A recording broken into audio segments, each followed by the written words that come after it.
Hey all, and welcome back. Here's your quick, no-fluff breakdown of the Breach Refined update for No Rest for the Wicked. It dropped today.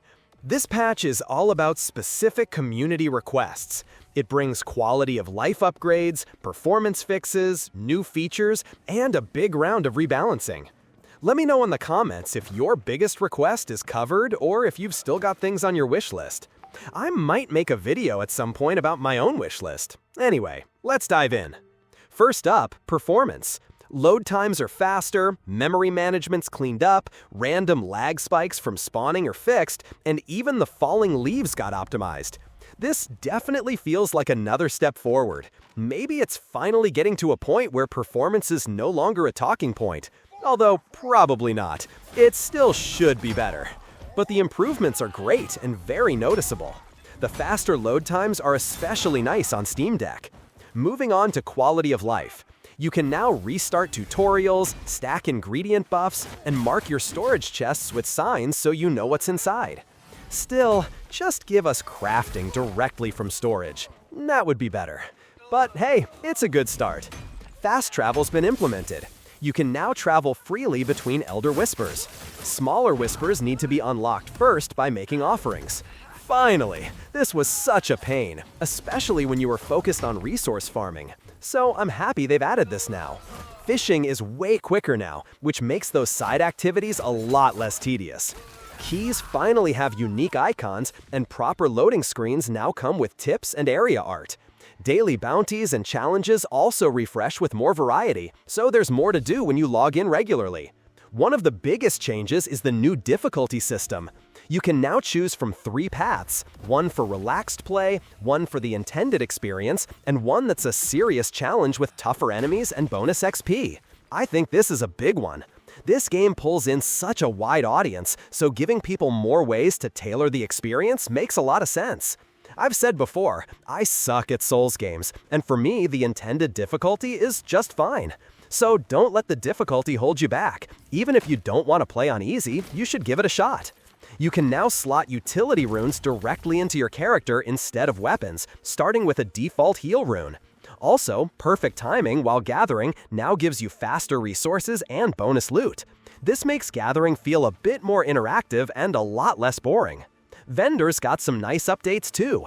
Eleanor can now extract or destroy gems, shops like Mira and Mary have expanded their stock, and Finley's prices dropped by 50%. Vendor inventories overall are now more focused, so shopping feels quicker and more useful. Combat got some key changes. Basic ranged and magic attacks now cost stamina. I'm really curious to try this. I've always preferred ranger builds in RPGs, and this finally makes that possible. I just hope they commit to this change and don't reverse it again like last time. They've also added halberd backstab animations, new enemy indicators when an enemy is 5 levels above you, and quick targeting during attack windups. Combat now feels tighter and more responsive overall. There's also a new quest called A Small Mercy featuring a returning character, plus some updates to older quests and better NPC animations when you interact with them. Enchantments got a serious rework. They now show which group they belong to, and you can't stack similar enchantments on the same item. Focus and stamina scaling were adjusted, some lifesteal effects got nerfed, and stacking certain defensive stats now has diminishing returns. New enchantments were added too, like gaining health based on focus spent or extra damage against infected enemies. You even start with a heal now, which makes you less dependent on food. Enemies also got updated too. Some have new attacks, others have improved hitboxes, and boss fights feel more refined now. Certain enemies can parry better, some can now drown properly, and the Nith faction gained a new slow zone ability. Fall damage is now halved. Maybe I'll finally stop falling to my death. Probably not. I always find incredible heights to fall from. Stamina regen was tweaked, and dropped gear now scales better to your progression. There are also music and audio updates across the board. You'll hear new sound effects, improved ambient audio, polished boss music, and custom voice lines for new enemies. The visuals got some love too. Darax effects are updated, ice shatter visuals look sharper, and hit impacts feel punchier.